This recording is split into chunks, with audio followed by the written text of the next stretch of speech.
Okay, Judges chapter 18, we're going to get into the tribe of Dan. So remember, just a bit of thing in here, the Danites, it says here, send men to seek an inheritance.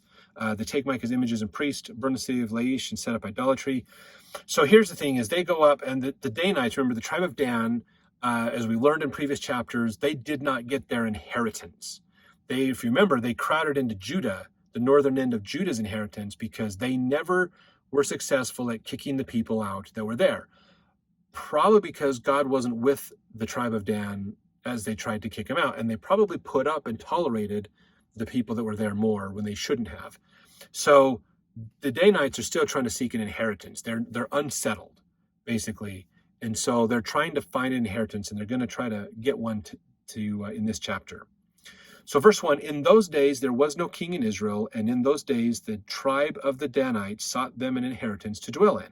For unto that day all their inheritance had not fallen unto them among the tribes of Israel. And the children of Dan sent of their family 5 men from their coasts, men of valor, from Zorah and from Eshtaol, to spy out the land, and to search it. And they said unto them, go search the land, who when they came to Mount Ephraim, to the house of Micah, they lodged there. So this is up where Micah lives. So that's the last chapter is kind of setting up some things for this chapter of understanding who Micah is and what Micah is doing. Remember, he's the guy that is kind of setting up his own priesthood, his own religion, his own way of doing things, basically. Then the Danites show up, and they're going to talk with him because they're stopping to lodge there. Verse 3, when they were by the house of Micah, they knew the voice of the young man, the Levite. And they turned in thither and said unto him, what brought thee hither? What makest thou in this place, and what hast thou here? So they're going, wait, that guy's a Levite. What are you doing up here? Why are you not down in Bethlehem? What are you doing up this way? So verse 4, and he said unto them, thus and thus dealeth Micah with me, and hath hired me, and I am his priest. So he's going, well, I was wandering, and this guy made me one of his priests, so I am his priest to help him to be God or to worship and do things. And so verse 5, they said unto him, ask counsel, we pray thee, of God, that we may know whether our way which we go shall be prosperous. So because they go, oh, you're a Levite, oh, and you're a consecrated priest, hey, will you go ask God for us what is going to be our fate? Are we going to get this land? Are we going to actually get inheritance or not? So they're asking a priest who really has no effective authority to exercise authority to ask God these questions. So verse 6, and the priest said unto them, go in peace, before the Lord is your way wherein you go. So he's making this prediction, oh, God is going to say, you're good. Whatever you do, you got it. You're good. You're good. How many times do we hear this from preachers and other people? I'm going to give you this blessing, and it never turns out. Yeah. Verse 7, then the 5 men departed and came to Laish, and saw the people that were therein, how they dwelt careless, after the manner of the Zidonians, quiet and secure. And there was no magistrate in the land that might put them to shame in anything. And they were far from the Zidonians and had no business with any man. So this is a group of people that basically had cut themselves off from everybody else. They're like, we're just not going to deal with anybody. We're kind of a closed network. We just kind of hang out together. We don't make waves with anybody, but we don't do business with anybody either. They don't have a magistrate that governs them. It says the magistrate that might put them to shame in anything. So that's basically somebody who will hold them accountable. They have no one to hold them accountable. So they're doing whatever they want, basically. And they're just staying away from everybody else. This is like the epitome of it's going to come to me anyways, but this is like, this is the epitome of people who just want to be left alone. I want to go up to my mountain cabin and never talk to anybody and leave me alone. I don't need government, basically. That's kind of what this would remind me of. Verse 8, they came unto their brethren in Zorah and Eshtaol, and their brethren said unto them, what say ye? So they went up to scout out this land, and then they came back, and now they're reporting what they found in their journeys of this land that they're hoping can be an inheritance for them. Verse 9, and they said, arise that we may go up against them, for we have seen the land, and behold, it is very good. And are ye still? Be not slothful to go and enter to possess the land.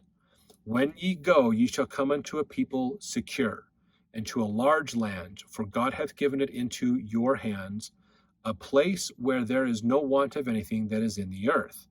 So what they're saying is, guys, get up, let's go. We got this land.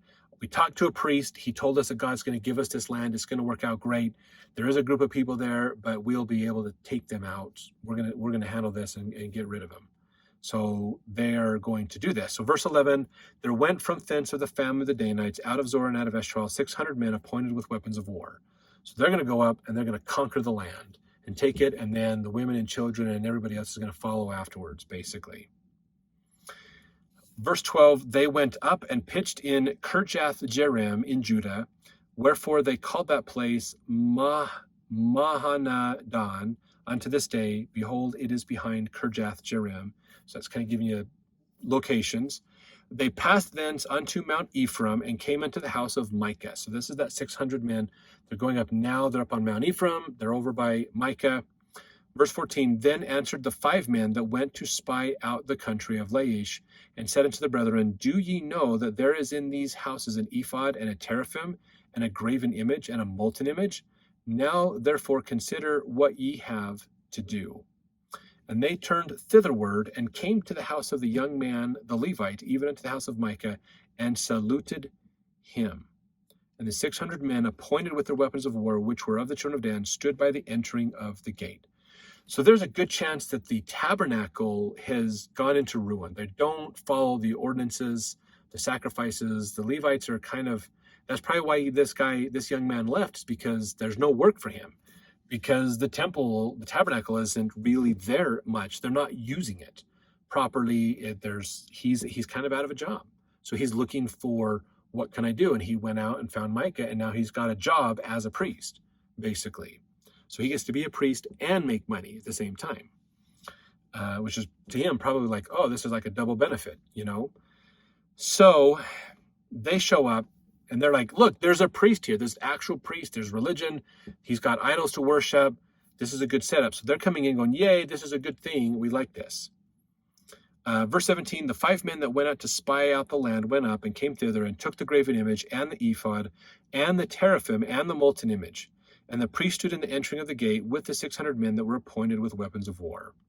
And these went into Micah's house and fetched the carved image, the ephod and the teraphim and the molten image. Then said the priest unto them, what do ye? So he's like, what are you guys doing with all this? You're taking all of their stuff. Verse 19, they said unto him, hold thy peace, lay thine hand upon thy mouth, and go with us, and be to us a father and a priest. Is it better for thee to be a priest unto the house of one man, or that thou be a priest unto a tribe and a family in Israel?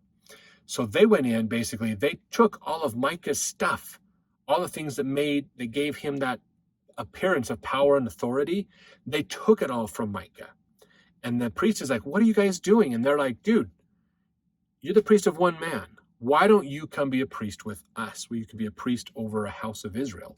Which is like, oh, I got more people. I can make more money. I can enrich myself more. I can do better with this.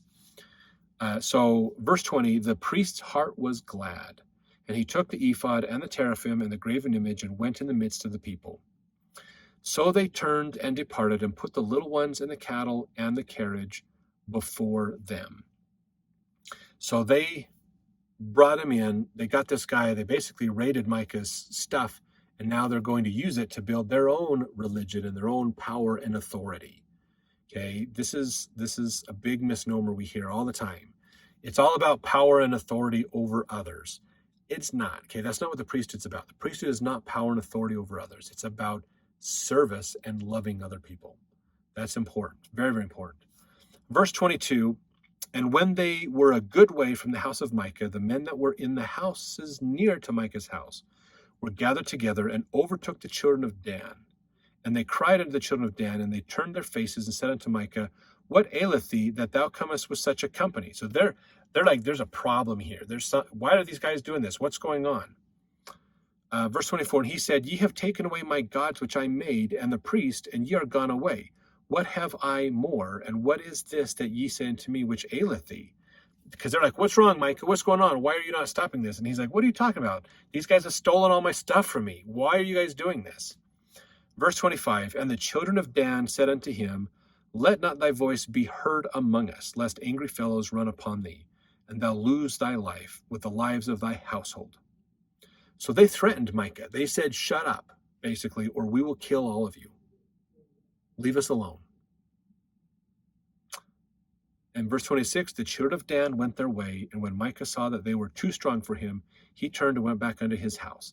I mean, what is he going to do? He's got him and a couple of local neighbors coming around against 600 men who are armed for war. Micah lost his stuff. They hit him with a lot. They had a lot more firepower. They had a lot more power.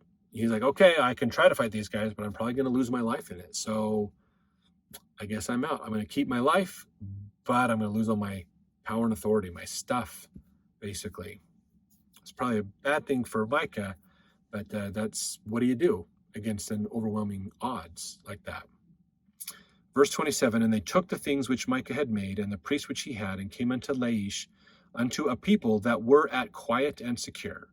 And they smote them with the edge of the sword, and burnt the city with fire. There was no deliverer, because it was far from Zidon.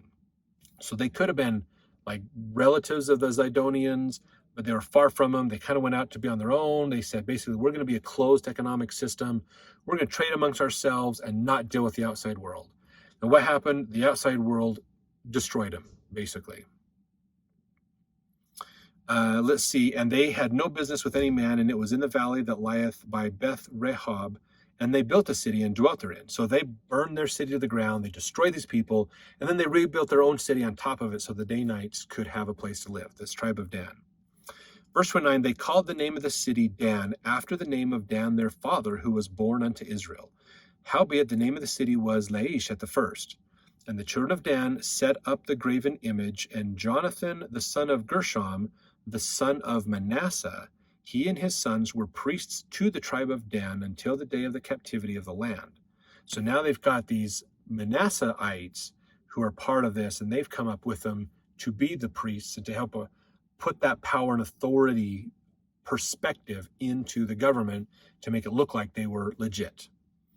Verse 31, and they set them up Micah's great graven image, which he made all the time that the house of God was in Shiloh. So they basically are in idol worship. The Israelites are worshiping idols. They're stealing idols from other people. They're seeking power and authority over others. They're not following God's commandments. They've kind of left the religion. The religion is scattered, and so they're trying to use religion as a way to look like they are powerful. They are important. Not true religious beliefs. They're not believing truthfully, but they're acting religious so that it gives them power and authority over others. That's the challenge that's going on here. So the wickedness in Israel is crazy. Okay, really, really crazy what's going on at this point. So let's jump into the next chapter to see more about what is going to happen with Israel. So we'll see you then.